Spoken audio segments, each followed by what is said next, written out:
Hello students, मैं रंजय सिंह आज आप लोग को क्लास 4 का असाइनमेंट 5 डिस्कस करने जा रहा हूँ।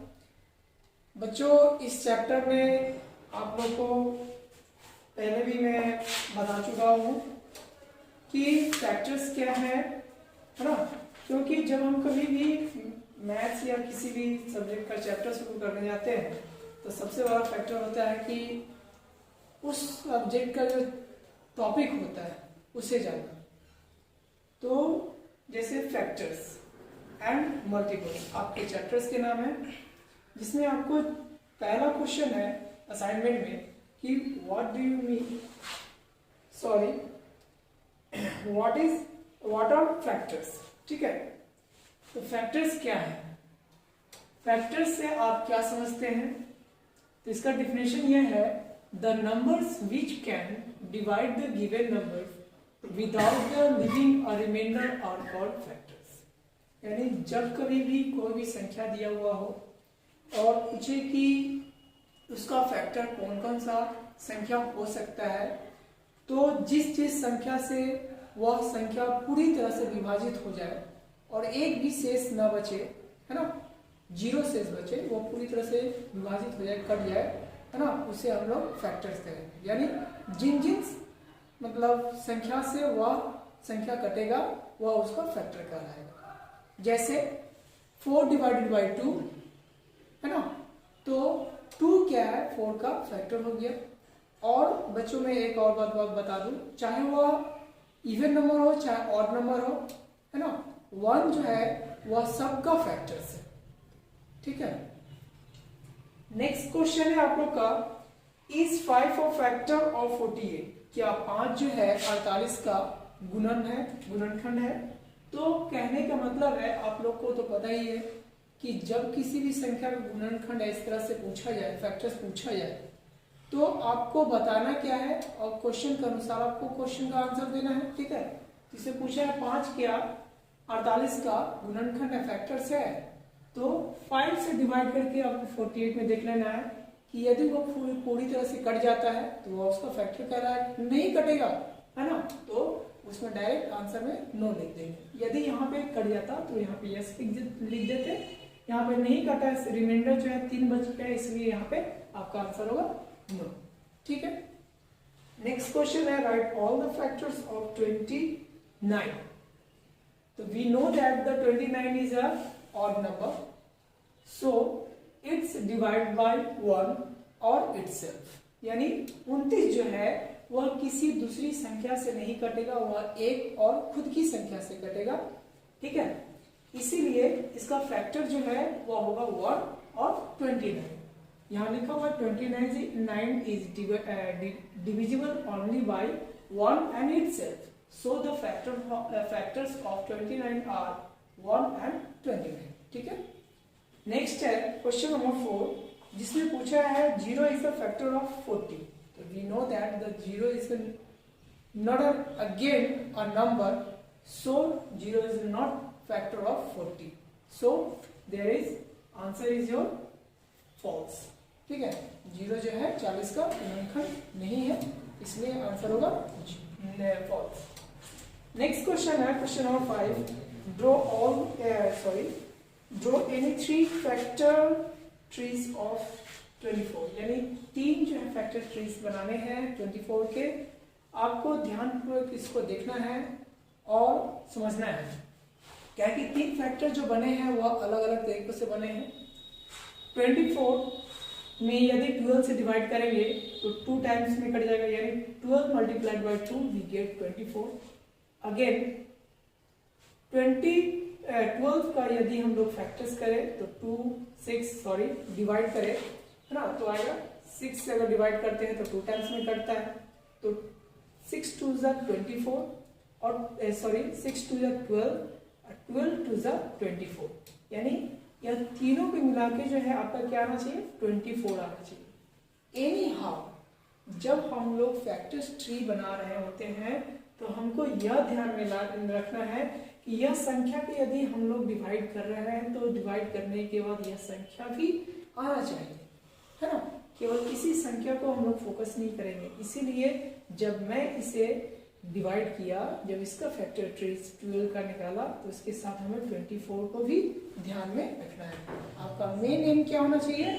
मेन एम होना चाहिए कि हम जो फैक्टर ट्रीज बना रहे हैं वह 24 का होना चाहिए, ना कि 12 6 का। ठीक है, तो यहाँ पर फिर हो गया 12 का। अब देखना है कि फिर जो क्वेश्चन जो हम फैक्टर ट्रीज बनाए हैं उसमें जो संख्या है क्या और भी किसी संख्या से वह कटेगा, यदि कटेगा तो उसको छोटा करेंगे, है ना, छोटा करके उसको फिर जो है इस फॉर्म में लेके आएंगे, यानी 24 में उनको लाना है। तो 6 को यदि हम लोग 3 से डिवाइड करते हैं तो यह 2 टाइम्स में करता है, यानी 3 2 जा 6, 6 2 जा 12 एंड 12 2 जा 24। ठीक है, इस तरह से जो है फैक्टर ट्रीज बनते हैं। दूसरा जो है फैक्टर ट्रीज बना सकते हैं आप 6 multiplied by 4 we get 24, 6 again divided by 3 we get 2, यह means 3 multiplied by 2 we get 6, 6 multiplied by 2 yes तो 12, then 12 multiplied by 2 we get 24। ठीक है, इसी तरह से जो है सी नंबर भी बना हुआ है ना, यानी जिन जिन संख्या से वो कटेगा उसको काट के जो है फैक्टर ट्रीज बनाते चले जाएंगे। नेक्स्ट है क्वेश्चन नंबर 6, इसमें दिया हुआ find the common factor of 8 and 20 and their HCF. ठीक है बच्चों, इसको ध्यान से देखोगे कि 8 का फैक्टर्स भी निकालना है और 20 का भी, और इन दोनों का कॉमन फैक्टर भी और एचसीएफ भी निकालना है।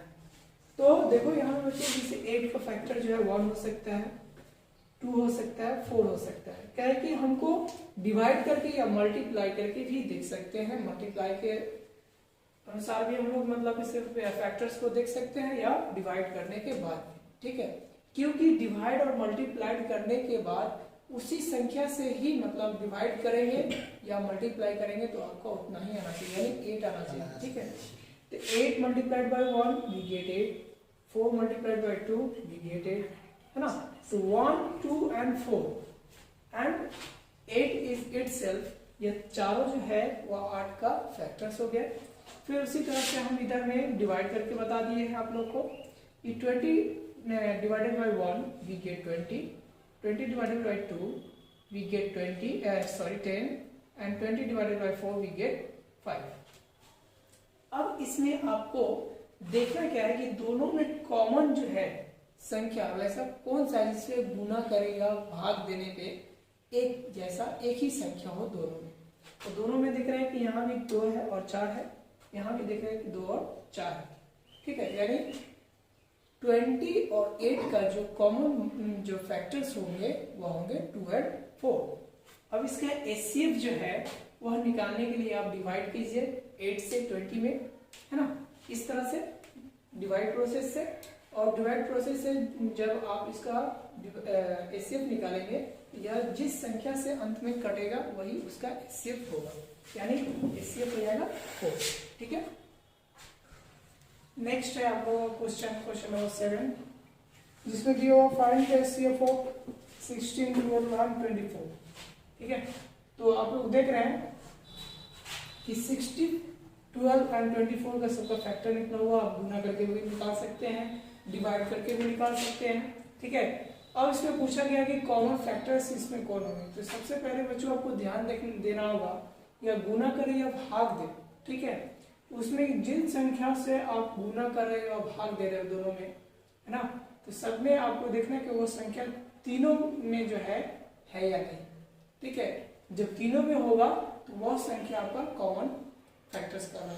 ठीक है, इसमें देखिए 1 2 4, इसमें भी 1 2 4, इसमें भी 1 2 4। इसका कॉमन फैक्टर क्या होगा 1 2 4।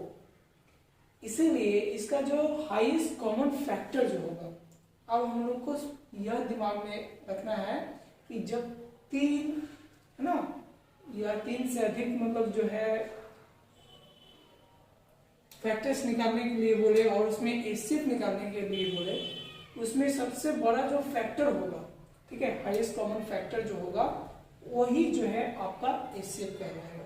तो इन तीनों में सबसे बड़ा कौन है 4, तो 16, 12 और 24 का एचसीएफ क्या हो जाएगा 4, क्या कि 4 से जो है यह तीनों संख्या पूरी तरह से विभाजित हो जाए।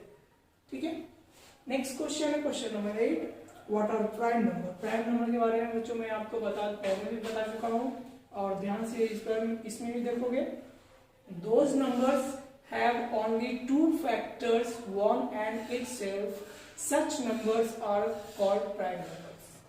ठीक है, वह संख्या जिसके दो गुणनखंड हो, एक और वह खुद की संख्या, जो संख्या दी हुई है, जैसे 29, ठीक है, 23, ठीक है, जैसे 2, 3, ये सभी जो है क्या है, प्राइम नंबर है। क्वेश्चन नंबर 9 में है व्हाट आर कंपोजिट नंबर्स। अब इसमें जो है कि वह संख्या जो दो से अधिक उसके गुणनखंड फैक्टर्स हो, है ना, वह कहलाएंगे composite numbers. Those numbers have the more than two factors, such numbers are called composite number. जैसे 4, 3, 8, ना, these are the composite numbers. Next है क्वेश्चन नंबर 10। इसमें क्वेश्चन नंबर 10 में पूछा गया इज 64 अ प्राइम नंबर। क्या 64 जो है वह प्राइम नंबर है या नहीं। तो फैक्टर्स ऑफ 64 आर, यानी 64 का जो है फैक्टर्स कितने होंगे, 1, 2, 4, 8, 16, 32 एंड 64 itself। यानी यह एक से अधिक मतलब जो है, यानी दो से अधिक जो है इसके फैक्टर्स है, इसलिए यह क्या कहलाएगा, कॉमन प्राइम नंबर नहीं कहलाएगा, यह कहलाएगा कंपोजिट नंबर। ठीक है, इसीलिए since 64 has more than two factors it is not a prime number, है ना। 64 का जो है दो से अधिक मतलब फैक्टर्स है, इसीलिए यह प्राइम नंबर नहीं कहलाएगा। नेक्स्ट है question number 11, is one a prime number और अ कंपोजिट नंबर। तो बच्चों मैं आप लोगों को बता दूं कि एक जो है वह न कंपोजिट नंबर है और ना ही प्राइम नंबर है। ठीक है, क्या कि एक को यदि एक से डिवाइड करोगे तो आंसर 1 आएगा, है ना, और यदि एक को एक से गुना करोगे फिर भी आपका आंसर 1 ही आएगा। ठीक है, इसीलिए यह प्राइम ना प्राइम नंबर है ना ही कंपोजिट नंबर। उसके बाद क्वेश्चन नंबर 12 में आते हैं, इस 54 अ मल्टीपल ऑफ 8। क्या 54 जो है वह 8 का गुणनखंड है, तो नहीं। क्यों, क्योंकि 8 से हम 54 में डिवाइड किए हैं तो इसमें रिमाइंडर कितना बचा है, 6, है ना। तो आपको बता दिया गया है फैक्टर जो होगा वह उसमें एक भी रिमाइंडर नहीं रहना चाहिए। यहाँ पे आंसर में लिखेंगे क्या, नो, है ना। उसके बाद क्वेश्चन नंबर 13 जो है वह है आपका right the 5 first multiple of 20, यानी 20 का 5 जो है गुणनखंड लिखना है, 1 मल्टीप्लाइड बाई 20, इस तरह से 5 तक, है ना, 20, 40, 60, 80 और 100, यह इसके जो है 5 मल्टीपल हो गए। क्वेश्चन नंबर 14 में है कि what do you understand by the common multiples.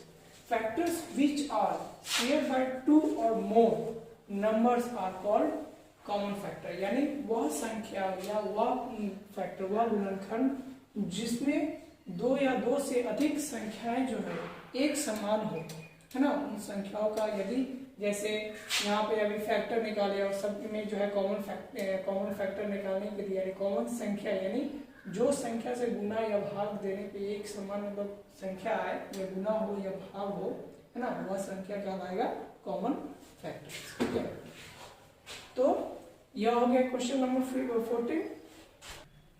Next है क्वेश्चन नंबर 15, जिसमें पूछा गया है find the LCM of 12 and 15। बच्चों मैं दो तरीके से बताया हूँ, एक मल्टीपल के अनुसार और दूसरा डिवाइड के अनुसार। ठीक है, तो मल्टीपल के अनुसार जो है आप टेबल लिखेंगे, जो संख्या का एलसीएम पूछेगा, ठीक है, और उसमें जो कॉमन मतलब इससे दोनों में जो होगा वही आपका आंसर होगा। और साधारण रूप से जो है 12 और 15 का इस तरह से डिविजिबल के अनुसार जो है हम लोग निकाल के गुना करके इस तरह से भी आंसर ला सकते हैं, है ना।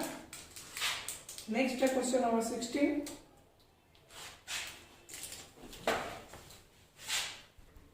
नेक्स्ट है क्वेश्चन नंबर 16, जिसमें बच्चों आप लोगों को बताना है कि 10 और 20 का जो है 5 मल्टीपल लिखना है और उनमें जो कॉमन होगा, है ना, उसमें जो है उसको आपको बताना है कि कॉमन जो है मल्टीपल उनमें क्या क्या है।